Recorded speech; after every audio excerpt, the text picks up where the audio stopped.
listening to the Fit Mind, Fit Body podcast, where we explore the connection between a fit body and positive mental health. And our big mission? It's to help 10,000 runners to develop fitter minds in the next 2 years. I'm your host, Michelle Frost. Let's get moving.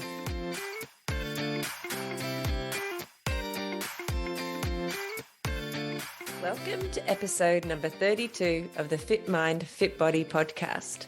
In this episode, we speak to Brian Lyons, and he shares with us how he went from rehab to being an awesome running coach. Enjoy. So I am very excited to be able to speak to Brian Lyons from up the coast here in Tassie. I may or may not have met Brian because Tasmania is quite small and the running community in Tasmania is also, you would think we would have come across each other, and perhaps we have in person, but we certainly know each other online and through our various endeavours with running. I just wanted to say big thank you, Brian, for agreeing to talk with us today. No worries, Michelle. Thank you for having me on your show, and well done with the podcast so far. Well, fantastic. I really appreciate that. Thank you. Can we No start with, where did you grow up? Tell us a bit about you many years ago. So I'm a Northwest Coast person, as you mentioned previously, just when you did the introduction. I grew up in Devonport, but I should say I was born in Devonport. But my first few years of my life, probably from 0 to about 5, I was on the west coast of Tasmania. Oh, wow. Yeah, my dad was a teacher, so we travelled with his work a lot. And then I moved back to Devonport, and that's where I basically spent my primary school, high school, and college. Wow, all in Devonport mostly. Huh. Well, I grew up on King Island, so I feel a bit like a Northwest coaster as well. So. Oh, beautiful. I've never been, but I would love to go. We've been to the West Coast. It's a bit like that, but smaller. Yeah, that's all right. That's okay. Quiet's good. Quiet and beautiful and unique, and all that stuff's great. It is. It's a lovely spot. So you at school, were you into sports and stuff like that? Did you do much running or other sports? Yeah. So, my background was like most kids. My introduction to running was through primary school cross country. Mm-hmm. And I sort of did that with basketball as well. I wasn't in any clubs or anything like that, but I probably had natural endurance. Grade 3, I won my first cross country. Awesome. And got a love for it then and then. But my older sibling used to do a lot of running, so we'd go along and watch him run. So I had an idea that I loved it. Wanted to do it. My parents were pretty smart in the sense they'd never let me do the long events. Yeah. But there wasn't many kids events in fun runs about back then. Like I suppose we're talking 80s, early 90s. Well, I don't remember entering any. And that just sort of developed from there. So I was doing basketball, doing a bit of running, doing a bit of volleyball. But yeah, I, like most kids, cross country was my first introduction to it. And you did a bit of it in high school as well? So once you went through primary school, did you do some of the, well, cross country obviously happens in high school? Yeah. So same thing. I was like, I wouldn't say natural because I worked hard. Like I still did a little bit of training. Like I made it into high teams. I won grade 7, 8, 9, and 10. But it was probably grade 9 or 10 that I started to get a coach and get a little bit serious about the running and said, yeah, this is what I want to do. So yeah, sourced out a coach, and my parents had known that coach for a number of years through teaching. So there was always that prior relationship as well. So you got a coach. I don't know. I'm thinking it's probably one or two other people. So you're about episode number 31 or something. So maybe had one or two other people say that they had a coach for running in school. So that's really cool. Yeah. So you got to the end of school. What did you do then? Yeah, okay. So we were out of high school and then went to college. I was one of those kids that floated about Never knew what I really wanted to do. I I still left. don't know. I think I did year 13 because I didn't know what I wanted to do in year 12. So it Oh, gave me another year to think about what I wanted to do. perfect. So I did that, and I think my first job out of school, I was always doing busking and street performing. So I do like circus arts, juggle chainsaws, 7-foot unicycles, juggle fire. What? I was, yeah, I was doing that all through high school anyway. No And I way. did that, yeah, along with probably my first job, which is a restaurant job, I think maybe. But it was the juggling and the street performing that was a real passion, and that's what I followed. Um, yeah, just what my parents were pretty cool, as in like they'd always support our passions and said, if this is what you want to do, we'll support you as long as you're earning some Wow. sort of money. You had the best Yeah, and parents. the busking, yeah, and the busking and the gigs and the odd restaurant work. Yeah, I mean, it paid the bills there for a while. But I was definitely a floater. Yeah, So I imagine, because one of the things with our family, we love buskers. Like we've over the years, the yeah, kids and my husband and I, we spend a lot of time seeking them out whenever we go to different places where they'll be, and we spend a great. lot of time watching them. But they seem very fit. Oh, like especially Yeah. the things like juggling, and all that other stuff that they do. So did you use running as a way to stay fit for some of that, like as a part of it, or Um, was it more focusing on I the think it was just, technique yeah, and stuff? it was just hand in hand, but definitely doing a street show. Like they go for 30, 40 minutes and Mm. probably I think most people watch it and think, oh yeah, it's pretty easy. But like as you said, like I think you've nailed it. It's very physical. You're moving the whole time, you're using Yeah. your voice, trying to get people in to watch you. You're talking the whole time. It's hard work. And you do have Wow. to fit. And at the end of it, you're actually in a bit of a sweat. Like you're on top of this big tall bike trying to learn your lines or whatever, and still trying to get people engaged at the same time. There's so much Um, going on. but like the running was just a side. I guess I had those two passions, and I Mm. pursued them right up until this day. Like I haven't probably stopped juggling maybe 5 years ago, just Wow. because the love went out of it, and I didn't want to perform on the street anymore because it's hard work. So did you do a lot of that? Like, so you basically were a busker, yeah? That's like Yeah, a yeah. So I had the performer, stage name. yeah. Yeah, had the stage name called Mr. Inferno. Any listeners out there, you wanna That sounds Google or familiar. YouTube that? Yeah, I probably have I, seen you doing those things. I reckon. yeah. I've done most fairs and Salamanca Market and busked overseas before in Victoria, Oh, that's Sydney, amazing. Melbourne, and yeah, yeah. I mean, it was great. I just about done most festivals, I reckon. But it's one of those. I don't know. It's like a life experience, something that it's yeah, it's been good. Like I was a pretty shy, anxious Really? sort of kid, still am today, but it got me out of my shell. I had That's this different amazing. persona when I performed. Yeah. I guess it's they talk about that, don't they? Like actors and people like that, that often what you see, what they face the camera, or the people, the audience is different necessarily from, like they put a mask on and it's how they're Yeah, able to do it. It's like by that disconnecting in some ways, I suppose, between who they are absolutely.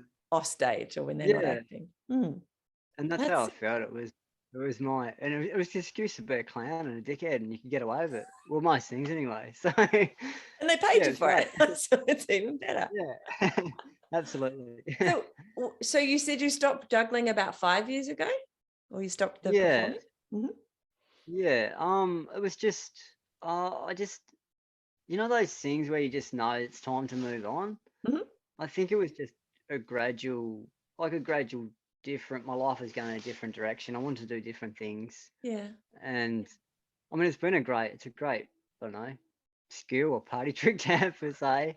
But like I said, it's tough work too. It's not easy. It's not No. all, yeah.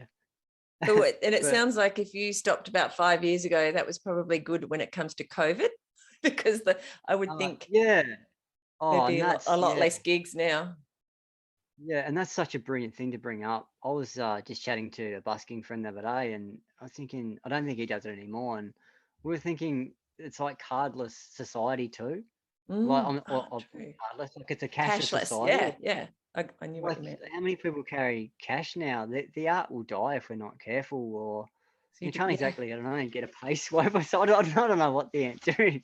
So But you I'm need a sure little some buses are doing that now. Like, little you know, square thing, but you would need another person yeah, to handle the money. Like it's not that throwing the money yeah, in the hat or the box or the whatever it is. no, It would be a more challenging process. You yeah, need technology, and then that also will take a cut, like as yeah, well. And absolutely. So someone else is getting your money, aren't they? yeah, It's like a, we have yeah, it's Square a, at the running club, and we have the prices. So you can just imagine it. You might have here donate to $2, yeah. $5, $10.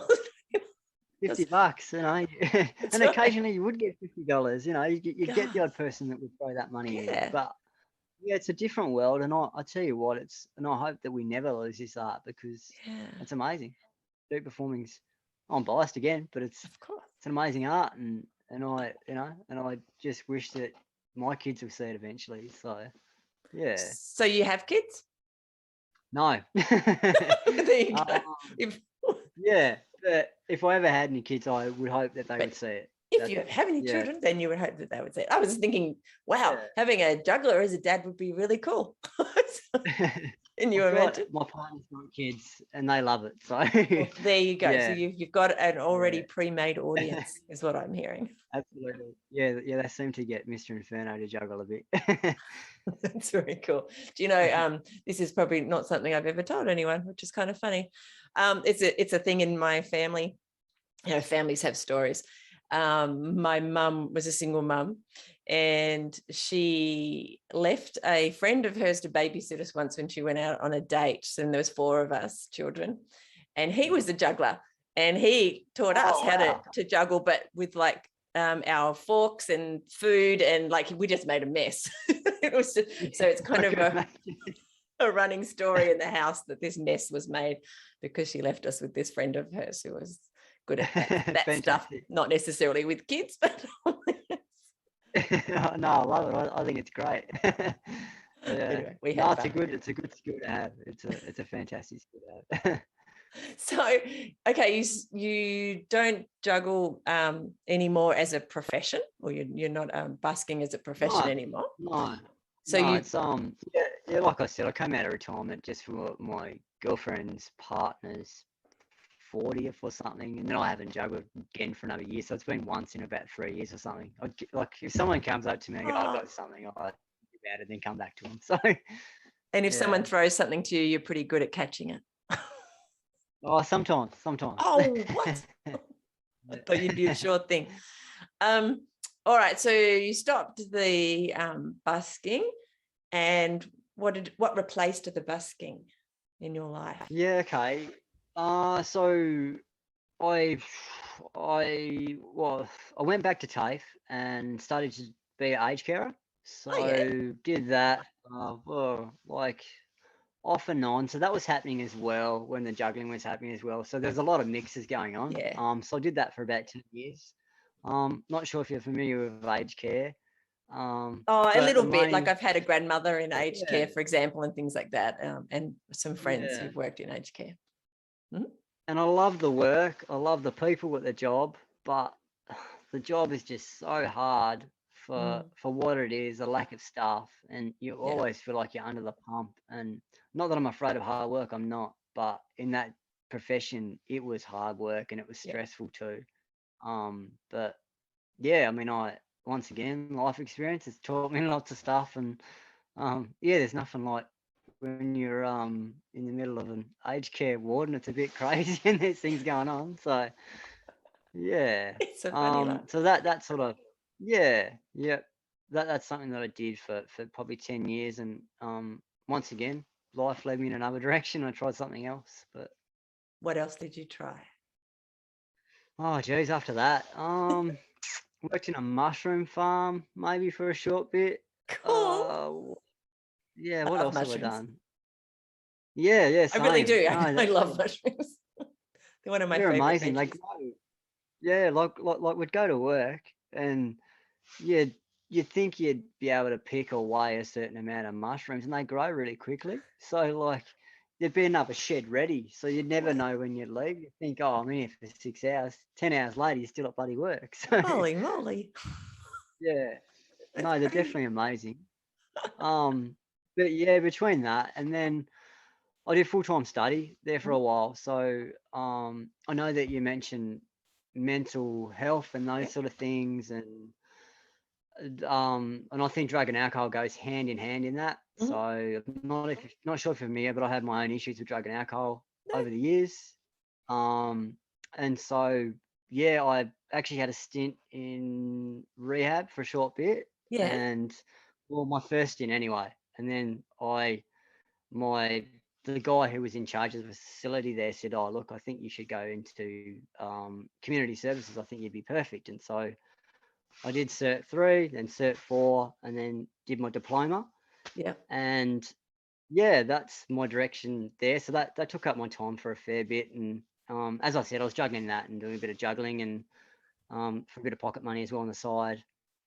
But yeah, that's what I did for a while. And yeah, I mean, and then until I took up the coaching, and that's where I'm at the moment, pretty So well if you look at work wise tell us and where event you're me. at now. What are you doing now, Yeah, Brian? okay. So as mentioned, I entered rehab for the second time. I was pretty lost. I was pretty broken. Yeah. My mental health and that sort of thing wasn't great. Yeah. My drinking got out of hand. So, Mhm. usually you end up in those places when something's wrong. Yeah. Um, Totally. and I had been doing the coaching off and on. It was more pocket money. It was like, oh yeah, that's kind of cool. That's great.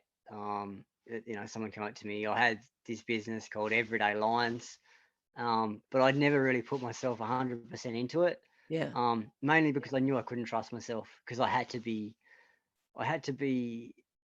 people had to be accountable to me and rely on me and being able to communicate to me. And when you drink or any of those things, when your mental health isn't on point, it can be hard to be able to do Yeah. those things properly. So And say you're going to be it was somewhere. the turning up. You were worried you wouldn't be able to turn up all the time for your clients like you wanted Absolutely. to and Yeah. needed to. Mhm. Yeah. Yeah. 100%. And then I'm not sure if you know anything about rehab or anything like that, but you go there and the first thing they'll do is go, what are your values? What are your most important things? What Yeah. are the things that are most important to you? And you'll say stuff like, well, I did, like being reliable, honest, Yeah. um, like I had patience as one because I think patience is important in life. Mhm. And I value that, and I think people should value that because you just can't have something straight away. And family could obviously another one. So all those things, and then you decide what you want to do when you leave here. And I think Yeah. that's the most important thing. Had all this skill set, knew I probably could use it somewhere. Um, the coaching has that caring role when the aged care that I really loved, and I did love looking after people. Mhm. And I thought, well, I'm gonna have a crack at this, and left rehab. Yeah, said, look, I'm gonna start group training up. Let's just see what happens. Do a bit of individual coaching, and sort of went from there. And luckily, lots of people supported me. I've had so much positive feedback, and it's great. And I can see doing this for the next 20 years at least. I think it doesn't feel like work, which is awesome. That is amazing. So your description of rehab sounds a little bit like personal development stuff that I've been through because like Absolutely, it all the is. time It and is. like Yeah. especially in business, it's always like, what are your values and what are you doing and trying to get all of those so Yeah. that they're always present in your mind so that helps you on the days when it's not so easy to do the things you don't want to do, I guess. And help you head in the direction and work out what that direction is that you want, at least for the time being, knowing that it could change anytime in the future. And that's perfectly okay as well, that things Absolutely. change. That's really That's cool. so true. Now, Yeah. Yeah. the coaching you're talking about, tell us a little bit more about that. I'm interested in that. Yeah. Okay.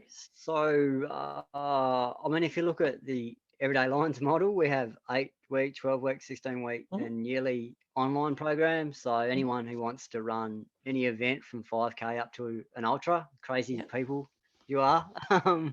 And then um, we have online training. So I got adults, juniors, which is 13 to 17, and then Cubs training, which is my favorite at the moment. We've got a really good bunch of kids. They're awesome. they're the future, aren't they? So to be able to teach them, yeah, that's about me. So and you and do that it's online? Like you do that as an online so so groups are physical training. Okay. So I don't know yeah, why that. yeah. I thought that. No, that's all right. Yes. Why my head works. So just face to face, and groups are in Devonport, Ulverston, not Devonport, Ulverston, and Hobart, and Okay. Wow. hopefully in Burnie soon. Yeah. So it's exciting, and Does I don't that mean know. you drive down to Hobart? So like on a No, so I'm not sure if you know Miriam Dow at all. I know the Uh, name, but I don't know her. Yeah, so Miriam was doing the coaching, but she's left because she had a promotion in work. So I'm on the Okay. look for a new coach, but we've still got runners down there, So this is the which is call hard. out for anybody in Hobart. Yeah, yeah, yeah. Yeah, so if you live in Hobart, you're looking for a coaching job, contact Everyday Lines. Awesome. But yeah, and I mean the plan is, I mean you don't know. I'm just having fun with it. It doesn't feel Mm, like work, and it'd be great to just grow it, elsewhere. But I don't want to get too big over. You want to get in control and, mm. and be happy where you're at, and then expand again, type thing. But So going backwards for a little bit, and talking about just your running, yeah, did running stay with you through all that time? So you've had all these different absolutely. careers, with the juggling, you've had unfortunately had to go to, rehab in order to get some mental health stuff sorted out. Was running something that stuck with you that whole time? Absolutely. Yeah, Mhm. yeah. So it's always been that. I reckon that stabilizer. I think if I didn't have the running, my mental health and just life in general would have been a lot worse. It's always been that one thing that I would come back to and have something to look forward to. Mhm. Um, it was funny because my addiction was I'd have spots where I would be fine, and Yeah. then I would just bury myself on a beach. That's when Yeah. it'd be an absolute menace to society. I'd call myself, and that's because I didn't know how to stop, and that's when I did need some help. Yeah, Yeah. Issues with my sound. Then here though. Just to yourself in society, to stop. That's what I heard. Hold on, I just got to fix my camera. that's all right. You can edit all this, can't you? So Yeah, I can get my clever son to do some clever stuff because he's clever. At least he tells me yes. Let me get the camera back. no, it's handy to have someone do that. I do my own. It's so fiddly. I used to do my own, Yeah. but I don't now. Anyway, No, no, it's good.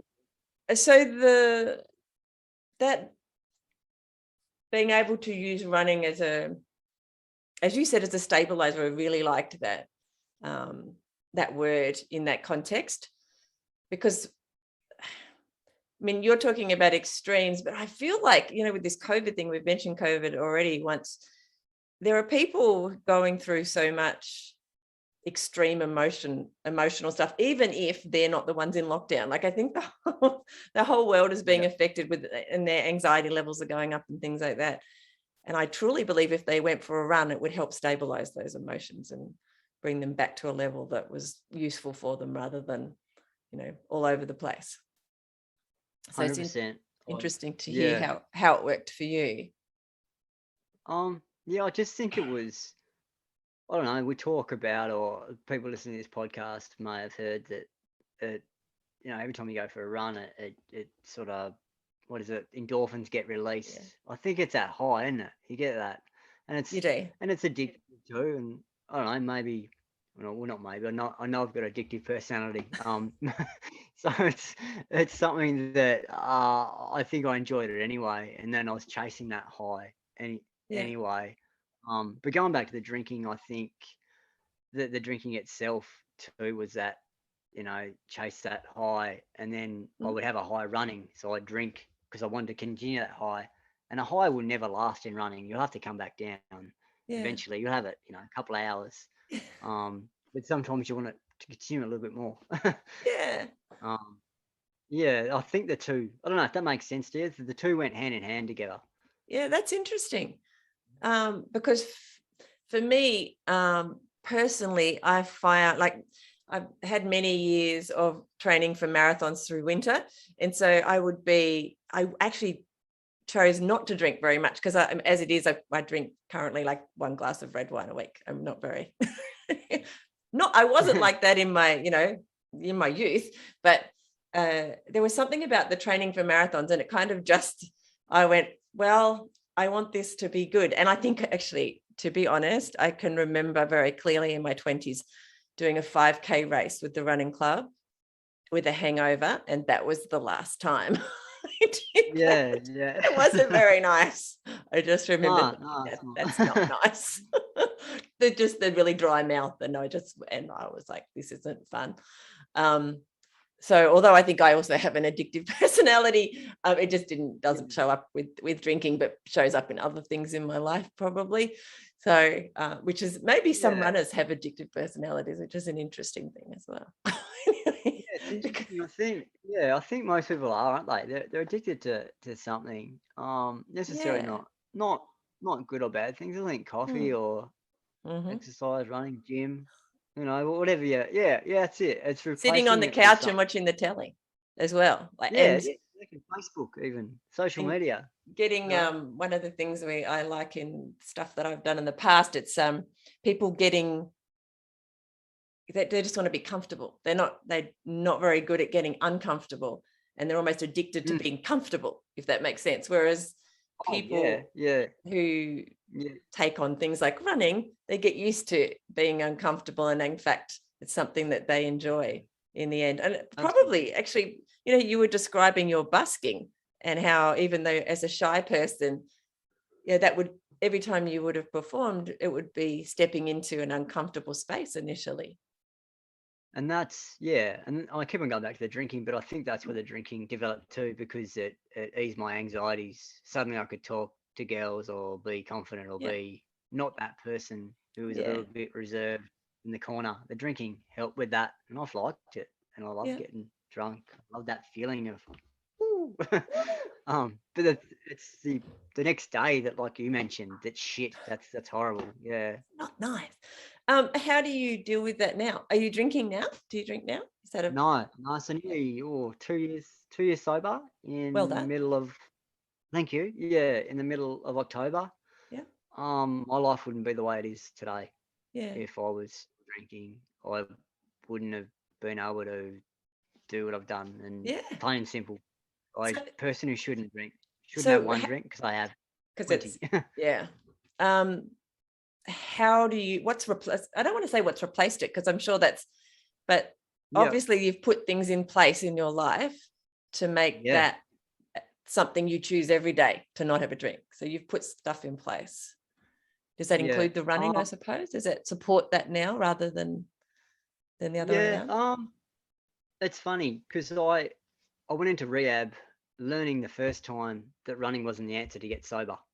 It was a big part of it. It was part of my mental health, and it was something I needed to do to get that endorphin, get that in rush. But I needed to sort out my anxiety side of things. So for me, I loved how you mentioned mindfulness. I do that every day. So meditation. Brilliant. Do it for 20, 30, 40 minutes a day.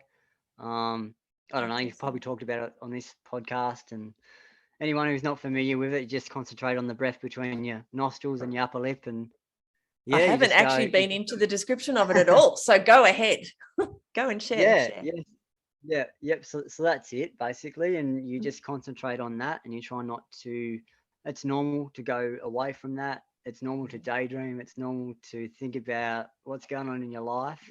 But the main thing is, if you bring it back to that each time, the effects have been proven. Like it's endless. Like it'll reduce cravings with addictions, and it'll make you calmer. It helps depression, helps anxiety, just helps you be a more level person. I haven't done it the last week, and I've noticed that I don't have a temper, but I can go off. I can snap quite easily, and I've been snapping, so it can probably even help that. But it's amazing, and I would just recommend anyone listening today to give it a crack. And you feel like a dickhead when you do it, and you probably think this is a bit weird. But then when you start to do it, you get in your own little peace of mind. You feel like a little monk, and you go ahead and you do it. And I was listening to something today, and it's on topic, off topic, And that was about some monks who are marathon monks, and they do something like at least a marathon every day for 1,000 days in a row. And they do all the meditation and mindfulness and stuff as well. And then I think at the end of it, they have like, I can't remember what it was. They do some fasting for like 90-hour fast or something, some silly. I'm like, whoa, I want to do that. It's like fun. Cool, isn't it? Yeah, and it is. It's just training your brain. Yeah, I mean, I haven't read a lot about it, but I've read just what we've been taught just at rehab, and like it actually grows like grey matter in the front of your frontal cortex or something. I don't know. I'm not. That's think correct. It's something like that. That's neuroscience, and yes, that's correct. Yeah, which is amazing. So it is amazing. Yeah, it's so amazing. So the cool things is that the mindfulness and meditation do all that. Running has also been proved to do all that as well, that growing your brain, physically growing your brain, like you physically grow new neural pathways.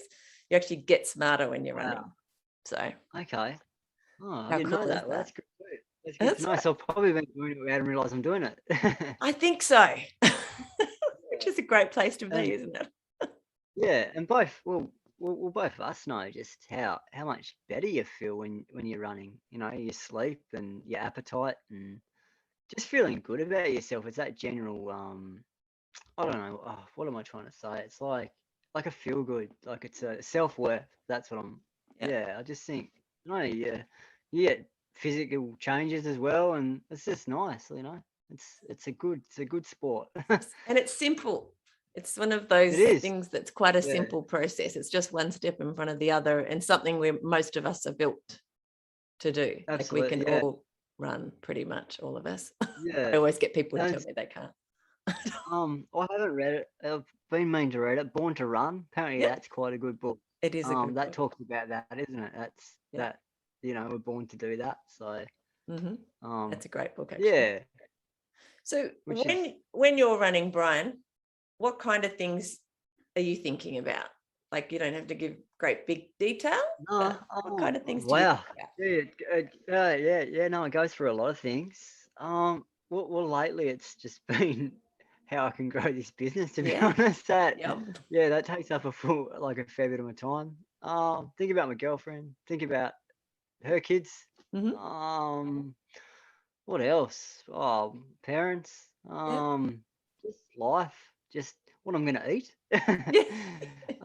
Gee, this is hurting today. So interestingly, when you feel that it's going to hurt, it's hurting today, that's not a thing that stops you or slows you down, though, is it? Like, you turn that somehow into a positive, or how do you play with that in your mind? Like, because some of us, I mean, we probably have all had this, where we go, this hill is too hard, and we slow right down, but other times the same hill won't stop you, and it's almost like it was hardly there, because something else, you've managed to have a different conversation in your head about it.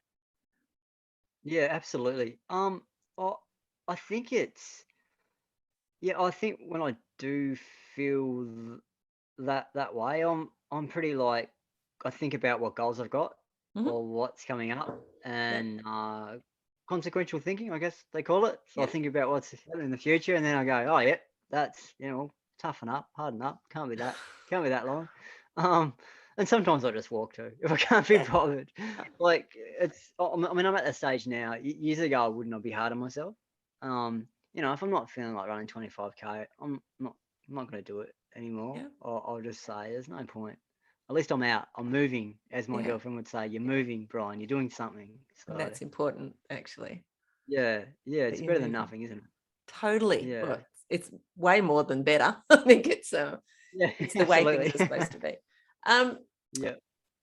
So tell me a little bit about your particular running schedule. So obviously, do you run when you're training people in the groups as well, or do you have a separate training schedule of your own? So I guess when I was really serious into it, I was pretty selfish person. I would just get it done. So I'd run anywhere from 100 to 200 k's a week. So that was like the addiction side of things, I guess. And so yeah, I mean, that was double days as well. And that was just something that I do because I knew that's what I need to do to improve my times or whatever. Yeah. These days I try and, I'm probably at 40, 50K a week. I'm nursing a bit of knee injury. So occasionally I run with a group, occasionally I won't. But I try and make the groups about them. Yeah. But if I run, I'll never run ahead. I'll just run with the group. Yeah. If I do run with them. And I just try and fit it in it where I don't have a plan per se. Like I don't go, Okay. oh, gee, I need to run this and this, because I am coaching every day as well, apart from the weekends. Yeah. So I do try and get out for a teachable CT or a park run occasionally as well. Right. Just for that community aspect of things. So when do you run more? I suppose, well, I often ask people whether they run by themselves or with groups or a mix. And it sounds like it's a bit of a mix for you, but mainly with the group. Or does this depends on what's going on? I actually like my own time. I just put my headphones on and I go for it. For me, it's, I think, like the mindfulness maybe. It's my time to chill out. Yeah. But I do like running with a group as I've got older as well. Yeah. But when I was younger, maybe, I don't know, it was a different thing now, more the social side of things. But it is nice just to go out and go for a run because it's something that you've always done and makes you feel good. And yeah, it's my chill time, I guess. What you're listening to? Oh, that's a good question. Oh, I'm pretty boring. Mainly top 50 stuff. I'm listening to the Beatles at the moment, so I'm going through their array of wonderful collection. There's many great songs there. Good beat music, I reckon. Like for getting your tempo up there. It's great. Yeah, absolutely. And it's funny going for the decades. So you can tell when I don't know, when they're probably taking drugs or something. It's the music changes there quite a bit. So, but yeah, I'll probably listen to the top 50 stuff. Anything that takes my ear on the radio station, to be honest, I'll go and download it. I don't necessarily know the names. I'll just go into Spotify and go top 50 hits and just start listening. Press on shuffle and hopefully something will come up. So do you find yourself having to go, no, next very often? Yeah, I don't like that song. Yeah. I don't know about you, but you get into a bit of a mood with songs and you go, oh, that's not feeling it today. I actually tend to listen to, I do listen to songs sometimes, but I more listen to podcasts and audio books. Yeah, cool. It's kind of like my mobile university, but with some of the mindfulness stuff too, I try to run a bit without as well. So I try and mix it up, have a little bit of everything, I suppose. You can, I think both things are important, aren't they? Yeah. My coach used to say it's good to listen to the wildlife, good to listen to the birds. It's good. Take it all in. It is. And you can hear your breath. You can do some of the mindfulness stuff that you're doing when you're meditating, can actually do that more easily if there's not something in your ears, because some of it is, listening to your breath and doing body scans and all that kind of stuff while you're pounding the pavement. Yeah. Not too much. So 100%. Do you like trail or road running? I'm a road runner. Yeah. You're a road runner. Look at that. I've done the low grade trails. I have done one hard trail race. The triple top mountain run. I'll never do it again. It was horrible. I've done it 4 times. It was horrible. Have you? The first really old woman to finish a couple of years ago. Yeah. Fantastic. That's an awesome achievement. There wasn't many other people doing it that time. It's kind of fun. It's an awesome achievement. It's such a tough run. I love that run. It's really, really fun. Yeah. I was I just don't like trail. Do you know when you just sent down the face of the mountain? I cried on the rock of the hill. I'm going, I just want to go home today. Controlled falling, I called it. And I just jumped from one rock to another and pretended, instead of being 50, I was at the time, I felt like I was more like 16, maybe 12. Right. I'm lucky I didn't break something, actually. I was a bit reckless at that point. I don't know how. I probably wouldn't do it today, and it was only 2 years ago. So I've had Jono and Amy. I know they've been previous guests, and I've had them on my podcast, and they talk about that too. And I was going, there's nothing about controlled falling. It's horrible. It's a terrible event. It's more like I don't have the balls to it's something about trusting yourself. There was an element of trust, even though it's just the rock that you're about to jump on. You have to trust that as well, but you have to trust that if it does move, you're going to move fast enough to get off it before it, jump to the next rock before you fall. So Absolutely. Yeah, and you just gotta know and that you'll land in the right position and be confident in that. Yeah. Oh, I not think confident. maybe Amy and Jono are part mountain goat too, though, so that helps them. I think so. Yeah, yeah. I think they were born in the Himalayas or something. I I don't think know. so. They're very good at that stuff. One of the things that we like to talk about on the podcast is identity, especially like running identity.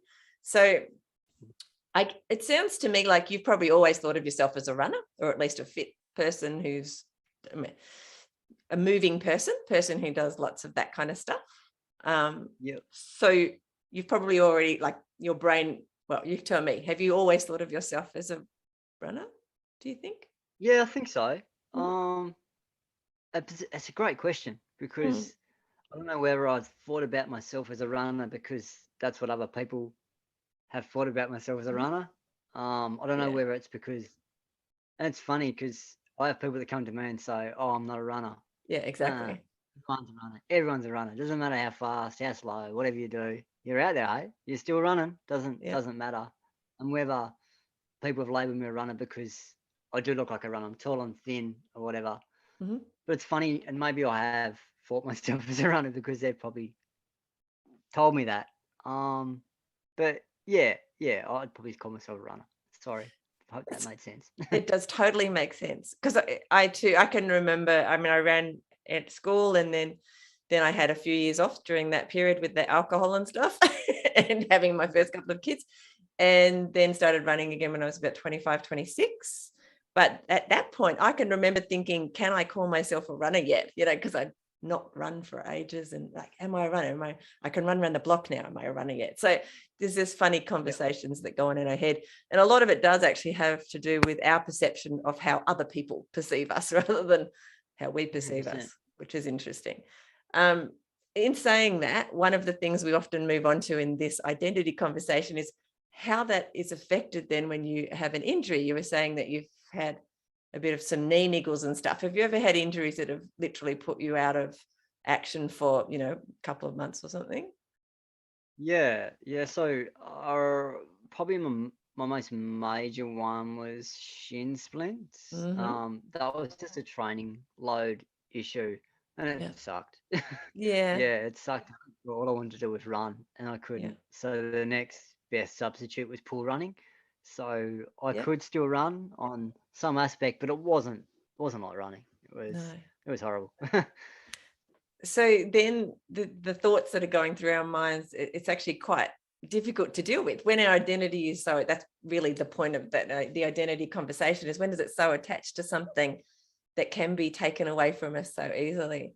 So Mm, we ponder whether maybe our identity should be, instead of as a runner, even though that is actually what we all identify with, that we are fit, or that we are, people who want to move. And you did that by jumping into the water and doing the water running, for example. yeah, And I think maybe a lot of people who are serious runners and then get knocked off, they can't run for a little while or something happens, um, they usually do adopt some other form of movement in the meantime in order to cope with that loss, I suppose, of identity, which is really yeah. interesting. I don't know the answers at all. It's just, or even if there is any Yeah, answers. yeah, no, that's a good point. That's a Mm. very valid point. Yeah, I think. Oh, I mean, looking back, I think I was afraid that I would lose my fitness because I knew what my fitness did for me and how it made me Yeah, feel. yeah. That maybe the running was just a part of that as Mm. well. Yeah, because I don't know, I like being fit. It's nice. It's a Yeah, good. feels good. Yeah, because you know when you're unfit, don't you? It's So I can't everything's get up so the much stairs. harder. Yeah, yeah, exactly. Yeah. So in saying that, another question I like to ask is, how long do you think you'll run for in your life, Brian? Gee. Um, I have had motivational issues, Interesting.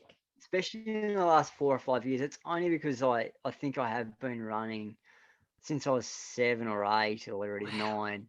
So what am I now? I think I'm getting close to 30 years now. Wow. So I think that's the only reason. I think I'll always run, but probably Yeah. not to the extent that I ran when I was 18, 19, 20, 20s, 30s, early 30s. Yeah. I think I will on some level. It'll be something I'll go away, come back to, go away. You know, some people just do it all the time. I don't think I'll be one of those Yeah. people, but I think I will always run. So you'll always have it in your life, but maybe not, every day or even 5 days a week, but you might be happy with, say, 2 days a week, as whatever. That's Whatever is working it. for you, put it that way. Yeah, yeah. I think it's something I'll do just because it is such a habit. I haven't actually have interviewed a couple of running coaches, including my own running coaches, and I hadn't even asked them this question. What do you think the best advice is that you give your running students? Yep. Great question again. Number one, consistency. Whatever you do, this is especially if you want to improve. Just you got to do it all the time. You got to be present. It doesn't mean you have to do it every day. It just means if you've got a week or whatever that's been put down in the plan. I'm doing this from like if I was giving a plan to someone. Yeah. If it says do it, but just don't do it for a week. Do it for a month, 2 months, 3 months, 4 months. Second one, be patient with that plan. So nothing's going to happen overnight. It's not going to happen straight away. Running is not given to you on a platter. You've got to work hard for it, but you've also got to be patient and just some dedication behind it. And that's hard too because we're all juggling life, we're juggling family, juggling whatever we're doing. But I think if you have those three things in this sport, you can't go too wrong. No. And just know that age is going to catch up with you, but it doesn't mean that you can't still have goals. You just set the bar differently. Oh, I can't run that time, but I can go well in my age group, or I can, I don't know, do that event I've never done before. I don't know. I think they're my tips. That's one of the things that it's interesting you say that you don't know when you are running the fastest you're going to run. For those of us who have been competitive, it's like when I did my fastest marathon, I was like, this is really good. And next time I'll be better. No, that actually, now I look back 7, whenever it was, that was my, but you don't know at that moment that that's the fastest you're going to be. No, and but isn't it? I don't want to say the word sad, but it's just life, isn't it? It's a bit like you don't know when you're going to die. It's kind of like maybe you've got the analogy maybe with failure. I really hate that we hate failure in that, and I don't know, I feel like it kind of ties together because we should embrace it. And I know we're talking about running your fastest events, whatever, but we should embrace that moment, where I've done great now, and embrace it for what it is. And then in the future, if you don't run that fast again, you still embrace that you're doing as well as you can right now. And it's not really that important, if that makes sense. Whereas when you embrace failure, we're embracing it because it teaches us something. As you talked about some of the things that you've been through, if you hadn't been through those things, you wouldn't be the Brian that you are now. You would be someone else. But all of the things that's happened to you have taught you things, including the things that weren't great. They've all taught you to be who you are. Absolutely. And I think there's an element of that as well, that because it does feel a bit like a loss that, in your head when you look back, because you, at least particularly I know, maybe you can train up and get back to those kind of speeds you might have had when you were a bit younger, but I know that I won't be able to. And so you kind of got to come to terms with that and actually even embrace it as being a cool thing that you even had that opportunity or whatever. I don't know. It's just interesting. No, I think, and that's probably where I'm at the moment, is a realization that I'll never run as quick as I have over 5 or 10K maybe. I think the only event maybe I could do that I think I've got unfinished business is over 42K. But it's that realization. It's hard, isn't it, to come to that realization that was me, done that. May never go there again. But like I said, I think you got to be grateful for the things you've been able to do, or it's not about time. Like it's great, but be able to say that, I did that event, it went all right, that was pretty cool, but the experience I got out of it was even better. And I had struggled with that, but I am coming slowly to terms with it, that well, maybe I can use a little bit of this, I don't know, experience and pass it on to someone else. But it's like, when you first start running and think you know it all, and someone will say don't do that, and you do it and then you get injured and you go, I wish I had listened. But it's the same thing, isn't it? you learn all that stuff along the way, and then you pass it on to someone else. But they've got to make the same mistake. That's right. And they're not going to listen because they need to have the mistake themselves. Yeah, exactly. Yeah. But that's human nature, isn't it? It is. It's only. But sometimes I guess having a coach does help that as well. Sometimes, but sometimes they got to make that mistake. I think having a coach, because I've had coaches and not had coaches, so like through my running, and I think having a coach is just someone else in your corner. There's something about that I really like. So even if I don't always do what the coach says, I certainly try to. I'm a bit of a box ticker. A lot of us like that external validation that we've done something, and if somebody said it for us, we're not letting them down. And then you can also talk to them when you do have questions and something feels not quite right. So that's that, having someone else in your corner, because it is a bit of it can be, although these days it doesn't feel so much, but it can be quite a lonely sport in that it's a solo endeavor as a rule, unless you're in a relay or something. It tends to be. No, it is. It's hard. There's nothing easy about running. Yeah. And it's it is a solitude sport. You can make it solo, but like you said, I think when you're racing or running, not you don't have to race, but when you're running, it's that you're against, we'll say time, but it's you and against a pain, and it's a difficult sport. And I think having a coach and have all that, like you said, you feel, I don't know, you feel like, oh gee, I need a bit of motivation today, I need to talk to someone, or not feeling quite right or something, even about injuries or anything. It does have someone to have you in your corner. And it can be one little thing that you do wrong, and if you speak to a coach before that can happen, you could save an injury or save anything from happening, hopefully. Save having to get in the pool and do water running with a water running belt. Not nice. Not so much fun. I don't like that either. I only did it once. Horrible. If what's one thing do you think in your life is better for because of running? So do you think running has improved your life? Without it in your life, this thing wouldn't be great. How's it improved your life? I think the relationships. I mean, I look at my life now. I met my girlfriend through running, so that's always a good thing. What else? Well, it's my work too. I mean, I'm grateful. Without running, I mean, I'm lucky that I can get monetary benefits out of it as well. I mean, for me, I've got a few fun runs that I'm running as well, and that's been really good, like to be able to do that and actually pay back to the community and that sort of thing. But no, just the relationships, just my friends out of it, friends for life. And I don't know, it's awesome. I look back and most of my friends are runners. Why do you think the relationships are so good with running?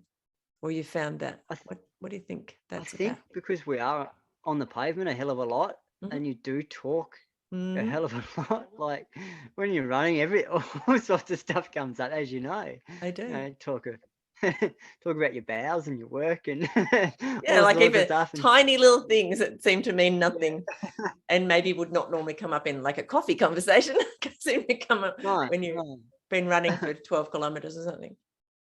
Absolutely. And as you know, when you train for a marathon, like you're out in the pavement for, it could be 3-4 hours for a long run or whatever. So you're plenty of time to talk, haven't you?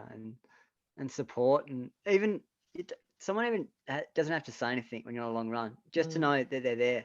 Sometimes that's just good as well. I think the relationships are formed just based on that, because you're probably seeing them more than your own family sometimes. Yeah, especially if you're doing those selfish training for the very long distance type of stuff. I know initially when I had 5 children at home and was doing lots of marathon training, I did always send very big thank you messages to them at the end of my, when I crossed the line in the marathons. And it was because, that they've sacrificed time with you for you to put enough kilometers in. And that's amazing to be able to do that too. Good on you. That's not easy, juggling that and that's lots of support. So it is. It's just not it's just not you that makes it happen. You have to have a small team, and that doesn't matter if you go to the Olympics or you're just doing it just to complete something, like everyone chips in to help you make that happen. And that in itself, when you look at all the people that cross a line in some big endeavor like that, you think, wow, every single person who's crossed the line here pretty much has had a team of some sort behind them, even if it's just family support, things like that. Yeah, so, which is kind of cool. Looking after the kids when you go for a run, or someone, anything. It could be anything like that, or someone helping you with something, or giving you something, or training with you, or giving up their work job because you need to get a long run in, or something like that. Exactly. It can be yeah, that's totally true. So I know I asked you the coach question, but if somebody was a complete beginner, what kind of tip would you have for them? Like if they had never run before, apart from maybe in school? I think I would say don't take the watch off. That'd be the first thing I'd say. Yeah. Don't look at your watch. Don't be afraid to walk or run. There's no shame in running, walking. You're still running. You're still doing it. You're still getting out there, getting it done. So my uncle has actually just been under this program. I've been started coaching him, and I'm sure he won't mind because I think he's pretty proud of what he's achieved. That's awesome. So he's like 12 kilograms. He's been training with me, mate, maybe 10 or 11. He's been training with me for like 15 weeks now. And he had diabetes, or he's still got it, but all his levels has gone down. And his doctor said to him the other day, if he continues the way he's going, he won't have to take injections any longer for that. And he's the same thing. But going back to your question, he just didn't give up. Like he'd be down on himself or whatever. But I'd say same thing, be consistent, get out there, not every day, and don't look at the elites or don't look at what everyone else is doing. Concentrate on what you need to do, or what it says on your program. And if that's too hard, just don't be hard on yourself. Just do it because you're doing it for the right reasons to do it, not doing it for anyone else. You're doing it because you've decided you want to be a runner, and this is what I want to get out of it. I think that's what I'd probably say to them. I love that. That's awesome.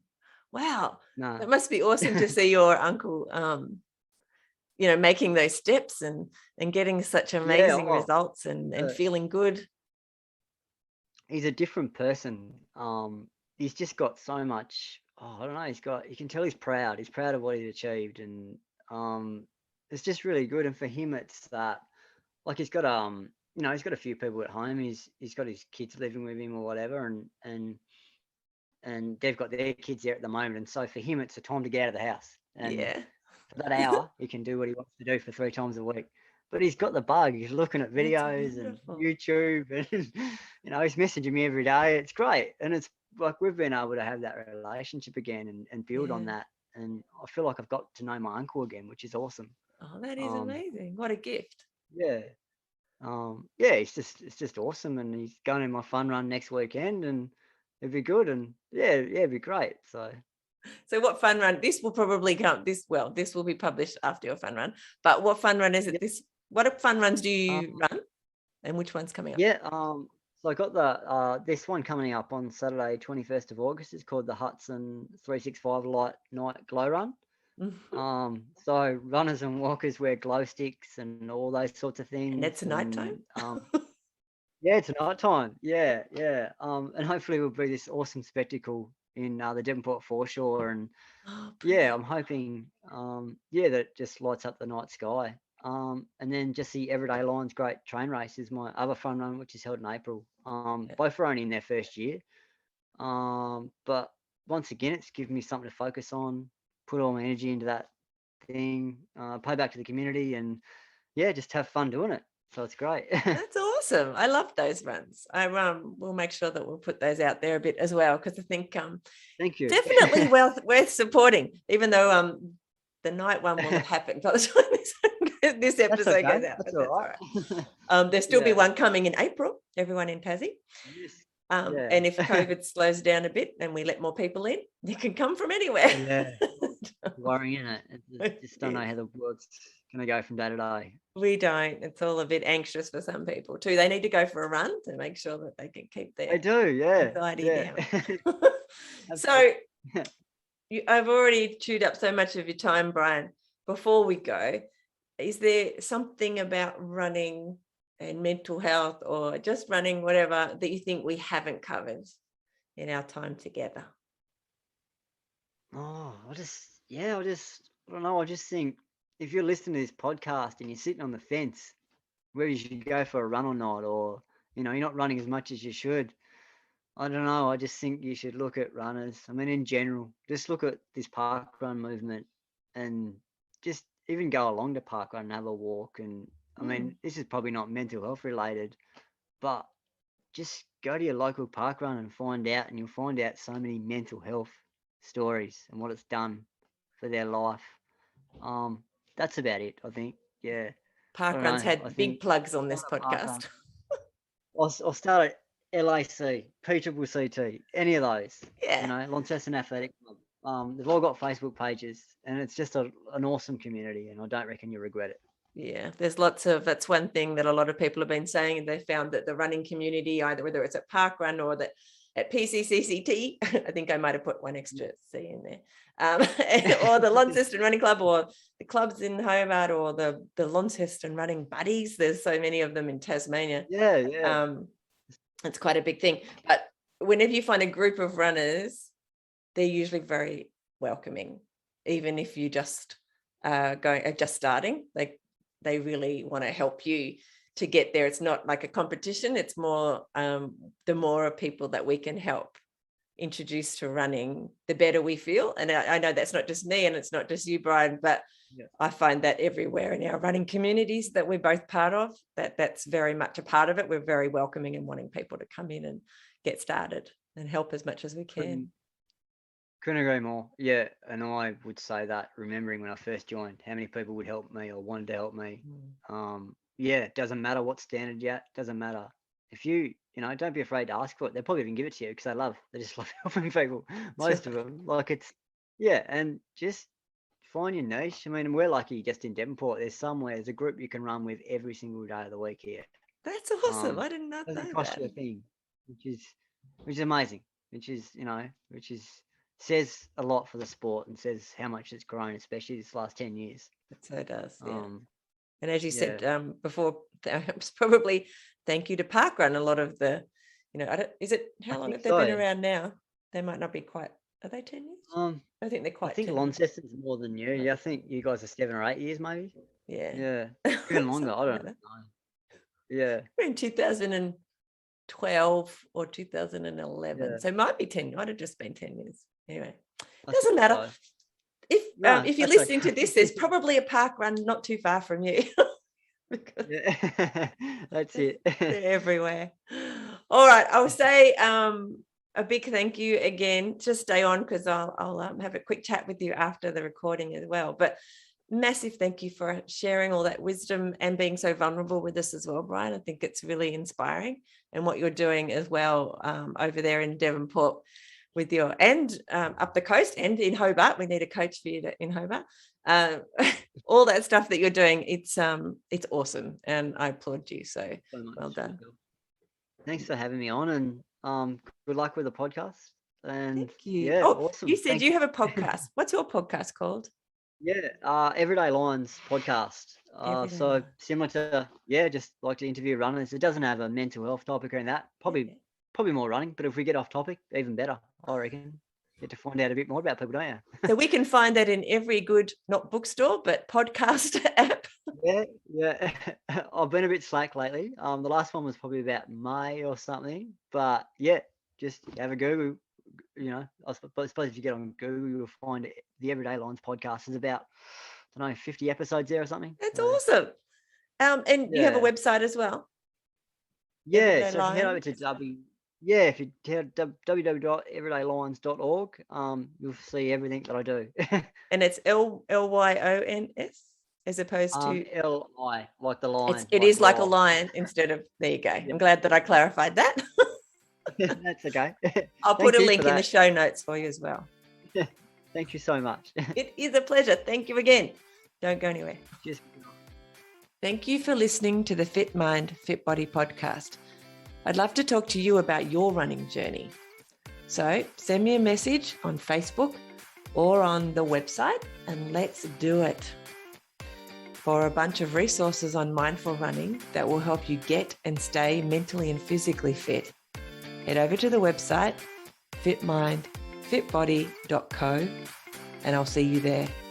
Plus, I'll be back here in your podcast player a few times a week. Hit subscribe now so that you don't miss an episode. And before you go, I'd really appreciate it if you'd leave a review. It'll help more people to find the podcast and get inspired to start running. I'll see you soon. Bye.